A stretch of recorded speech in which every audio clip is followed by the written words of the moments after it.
Hello Internet, Gino, aka That Pinguino here again with another deep look. This time I'm taking a look at Final Fantasy IX for the PlayStation 1, and the reason why I'm looking at this game today is to continue my speedrun preparations for the Giantbomb Community Endurance Run. So if you did not know, on April 10th through 12th, on Giantbomb.com, more specifically ExplosiveRuns.com, me and some other Giantbomb community members are going to be running a community endurance run to help raise money for charity. The charity is Pencils of Promise, and Pencils of Promise is a nonprofit that raises money to send kids to school, build schools, and train teachers in developing nations. So I'm excited to be part of the community endurance run again, and you should check it out. Again, that is April 10th through 12th. And the reason why I'm making this specific speedrun prep video is to show off how to quickly and efficiently deal with the first 3 battles against Steiner in Final Fantasy IX. So Steiner is kind of the second boss fight, series of boss fights that you have to deal with in Final Fantasy IX. They aren't particularly difficult, however, they are a little tricky if you want to do them as quickly as possible. So I'm going to go ahead and equip the Mage Masher, which I stole in the first battle of the game. If you watch my first video, I stole it from Baku in a mask. And now I'm up against Steiner. So it's important to note, the first time you fight Steiner, you are under the stage. Whenever you are on stage at the beginning of FF9, you lose the ability to steal and you gain special effects. So special effects don't deal any damage, they are just fancy animations because you're ostensibly on a stage putting on a play. However, since you're backstage right now, your characters are thieves and can act like thieves instead of acting like actors. So you can only steal from Steiner in this fight. Now I'm going to steal Leather Hat because that is his most common drop. But what I'm really looking for here is a Silk Shirt.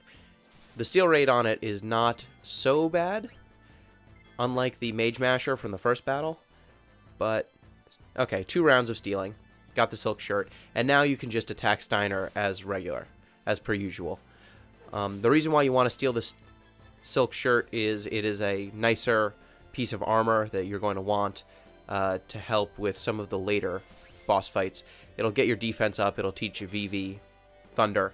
And the reason why I'm not attacking with Cinna in this fight is because Cinna does terribly low amounts of damage, so it's not really worth the animation for him to do like 3 damage.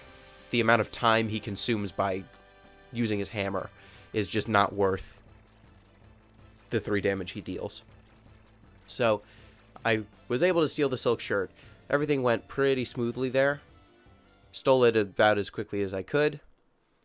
Now the Silk Shirt, like I said, it's mostly for defense. I'm not going to be using VV all that much in this run, but that's going to save me a couple hundred gil once I get to Dolly. So instead of having to buy a Silk Shirt, I'll just have one. So it's going to be a little while before my next fight with Steiner. So just want to point out some stuff with the stage. The beginning of Final Fantasy IX, you're kind of putting on a play. It's called I Want to Be Your Canary. And it's very interesting that they actually wrote a small play for the characters of Final Fantasy IX to perform. Oddly enough, all of the characters seem to be playing characters that share a name. So Zidane plays himself. Cinna plays himself. Everyone's name is the same, but they are in some sort of ye olde England. There's drama with princesses and getting married. And I really enjoy the set of I Want to Be Your Canary. Especially the the ability that they have to ad-lib right here, where they ad-lib an entire, much more dramatic conclusion. But also that moon in the top left. I don't know if you've ever really looked at it, but there's paneling. It seems like there's little paneling around the moon to kind of show that it is a prop. Now, that little bit of attention to detail, I think, makes this scene all the more poignant, all the more interesting, all the more cool, that it's a video game. They could have just made this set seem like, you know, the perfect set. The moon could have looked like the moon. Everything else could have looked like a regular castle. But I really like that the ground here in front, wood paneling, with some castle in the background, and then the moon is clearly some sort of fake wire mesh thing. Whole thing very well done. Really enjoy it. And it's going to be a little bit more. Vivi's gotta get up on the stage. Yeah. I didn't want to split this up into 2 or 3 videos just because all 3 of these fights kind of all come one after another after another. Just a little bit more. Yeah.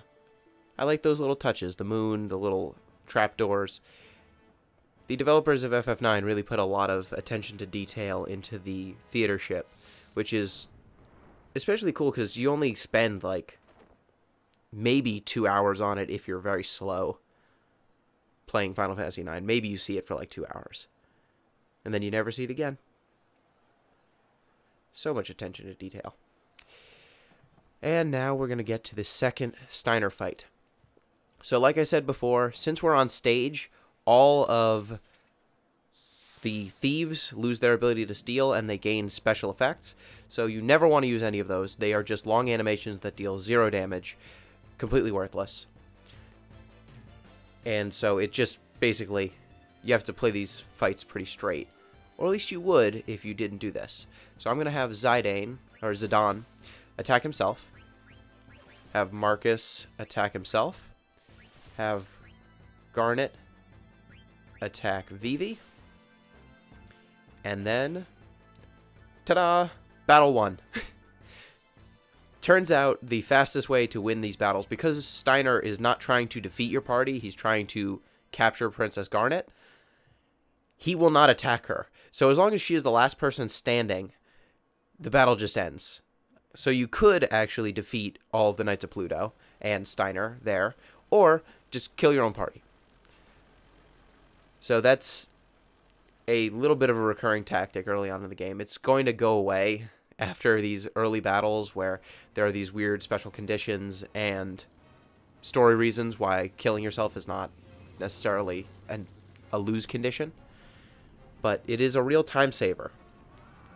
Especially considering how much life those guys have. It'll take a couple of rounds of attacks to actually take Steiner and his boys out. So now we get another long cutscene. Another cool thing, I don't know why the queen would have a bunch of harpoons with chains on them, like in the center of her courtyard. I don't know what the circumstance is where that would be useful, other than this exact circumstance where the theater ship that she's allowed into her kingdom is trying to kidnap the princess or something. Like, maybe that's just an airship dock or something in the middle of her little lake. I don't know. Maybe there's fish in that lake and she uses them to harpoon fish. And then her gigantic cannon that's just behind her crest. Yeah, the use cases on these weapons don't make a whole lot of sense, but it's okay. It's a Final Fantasy game. Instead of having an actual bomb, she has a bomb monster in a shell. So instead of cannonballs, it's fantasy old time. Ye olde England, but Final Fantasy. So this fight, the last Steiner fight, is going to be a little bit like the one just before, where Steiner will not harm Garnet. He will never target her. So the thing to do, once again, is to knock out everyone other than Garnet. And ordinarily, what would happen is all of your party members would tell Steiner to turn around because there's a bomb behind him. But since he won't attack the princess, it will actually skip a couple of rounds of dialogue, and the bomb behind him will just grow faster. So basically all those dialogues, now the constraining factor is the bomb's ATB meter, active time meter.